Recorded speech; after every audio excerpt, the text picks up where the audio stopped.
എന്റെ സുരേന്ദ്രൻ, നീ അങ്ങേരെക്കാളും കഷ്ടമുണ്ടല്ലടാ. പിന്നെ ചുമ്മാ ആയിക്കണേ. എന്റെ മെക്കെട്ട് കയറാൻ വന്നാൽ ഞാൻ തോന്നുന്നു ചുമ്മാ ആയിക്കണോ? എന്തിനാണ് വെക്കിട്ട് കയറാൻ വന്നത്?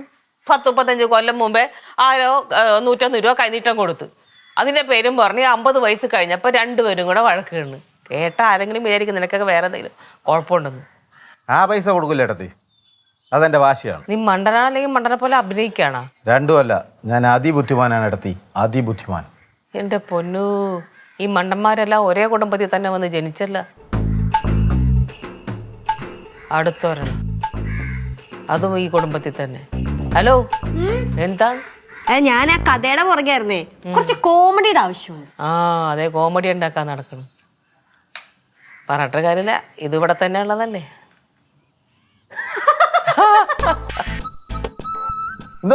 ഭ്രാന്തിച്ചി പോകുന്നവരെ വഴക്കിടാണ്ടിരിക്കാമോ? ഞാൻ ആറ്റിന് ഒന്നും മിണ്ടണില്ല. മിണ്ടണ്ട. എന്റെ അടുത്ത് ഇങ്ങോട്ട് വന്നാലാ? എന്നാലും മിണ്ടണ്ട. കുറെ കഴിഞ്ഞ് കുറെ കിടന്ന് വെപ്രളം കാണിച്ചിട്ട് പറഞ്ഞു തീർത്തിട്ട് തന്നെ അങ്ങ് പോയിക്കോളും. ഞാൻ ആലോചിക്കട്ടെ. ആലോചിക്കാനൊന്നുമില്ല. മിണ്ടണ്ടെന്ന് പറഞ്ഞാൽ മിണ്ടണ്ട. ചേട്ടത്തി പറഞ്ഞോണ്ട് ശരി, ഞാൻ ഒന്നും മിണ്ടണില്ല. മക്കളെ, ആപ്പിൾ ഉണ്ട്, ഓറഞ്ച് ഉണ്ട്. അങ്ങനെ തിന്നണ്ട. നീ നട്ടു വളർത്തിയാ? എന്തോന്ന് പണിയാച്ചാ കാണിക്കുന്നേ? അതെ, ഞങ്ങൾ ആങ്ങളെയും പെങ്ങളും നമ്മളെ പ്രശ്നം നീ എന്തിനാ ഇടപെടാൻ? ആങ്ങളെ പെങ്ങളും ആങ്ങളെ നമ്മളെ പ്രശ്നത്തിൽ നീ എന്തിനാ ഇടപെടാൻ? ആങ്ങളെയും തമ്മിലുള്ള പ്രശ്നത്തിൽ എന്തിനാ ഇടപെടണമെന്ന് അതാ ചോദിച്ചത്. ഇന്ന് എന്റെ കൈ നീട്ടത്തിന്റെ കാര്യത്തിൽ ഒരു തീരുമാനം ഉണ്ടാക്കണം. ചേട്ടത്തി പറഞ്ഞതുകൊണ്ട് മാത്രമാണ് ഞാൻ മര്യാദിക്കുന്നത്. നീ മിണ്ടണ്ട.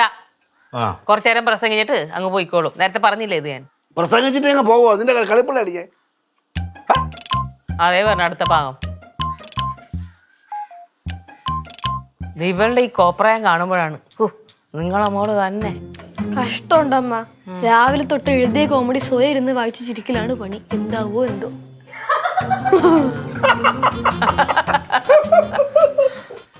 ഇതെന്നെ പറഞ്ഞ നിങ്ങളെ പോലെ അവക്ക് മട്ടാണ്. കുട്ടപ്പള നിന്ന് കളിക്കാൻ പൈസ തരൂലെന്ന് പറഞ്ഞല്ല. നീ ചേട്ടൻ നീ പറഞ്ഞ കേട്ടോ ഇടാ. മര്യാദന്റെ പൈസ സ്വഭാവം മാറും കേട്ടാ. അപ്പോഴേ കാണാം. മക്കളെ, നീ അച്ഛനെ ഈ ഇടയ്ക്ക് ഒരുപാട് സ്നേഹിച്ച്, പക്ഷെ ഇപ്പൊ കത്തി കൊണ്ട് നെഞ്ചി കുത്തിടയണത്. ഞാൻ എന്ത് ചെയ്ത്? നീ ചെയ്തില്ല. നീ എന്ത് ചെയ്യണമായിരുന്നു? നീ ചെയ്യാതിരിക്കണം. എന്ത് ചെയ്തത്?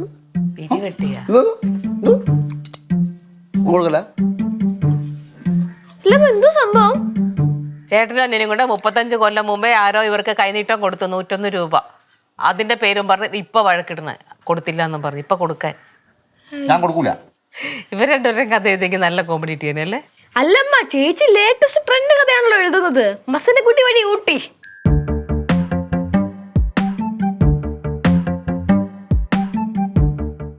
എന്തായി ചേച്ചി? മസനക്കുടിന്ന് വണ്ടി പുറപ്പെട്ടോ? നിങ്ങളെന്നെ കളിയാക്ക? ഞാൻ സീരിയസ് ആയിട്ട് ചോദിച്ചതാ.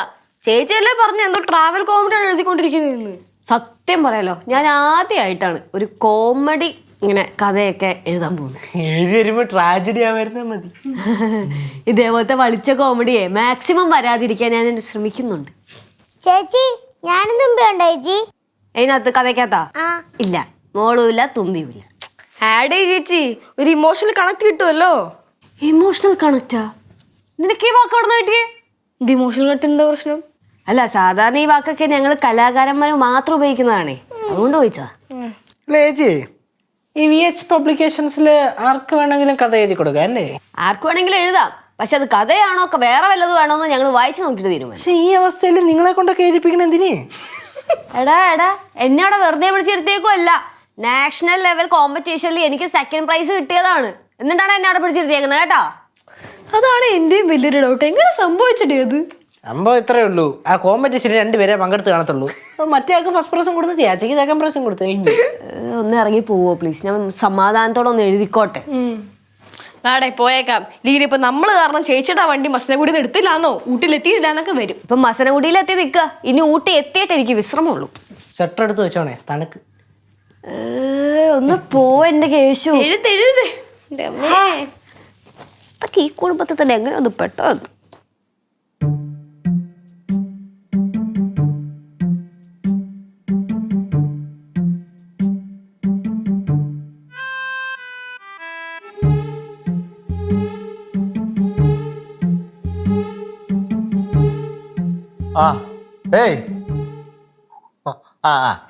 അതൊക്കെ വിടറാ.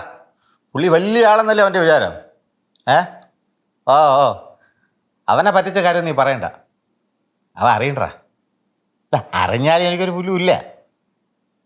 ഓ ഏയ് നീ ആക്കേടാ, നീ ആക്കി സംസാരിക്കണടാ. കൂട്ടുകാരൻ അതെ കൂട്ടുകാരൻ. ഒരുത്തനും അപ്പുറത്തും ഇല്ല. വല്ല ഞാൻ അങ്ങോട്ട് വിളിക്കാമേ.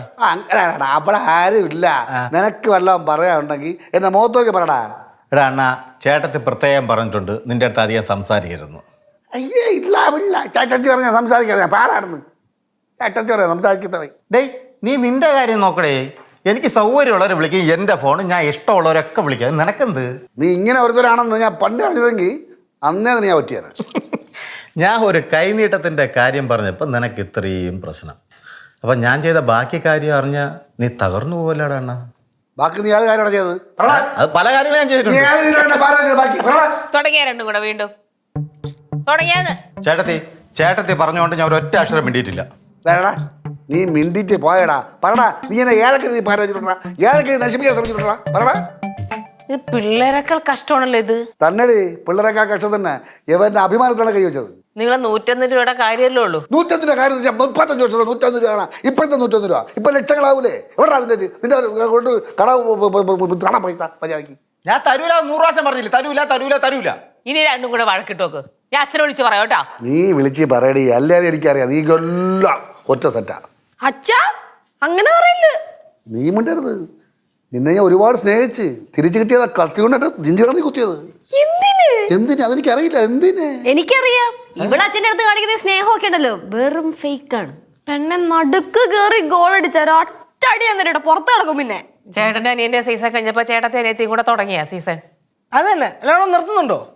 എൻ്റെ അച്ഛനോട് ആത്മാർത്ഥയായ സ്നേഹമുള്ള ഒരേ ഒരാൾ ഞാനാണ്. അതെ 2 പൊറോട്ടയും ഇച്ചിരി ബീഫ് കറിയും മേടിച്ചു കൊടുക്കുക. അച്ഛന്റെ കൂടെ നിന്നുറ്റും. അതാണ് ഇവന്റെ സ്വഭാവം. അവ അങ്ങനെയൊന്നും എല്ലാം അയച്ചു. ചിലപ്പോ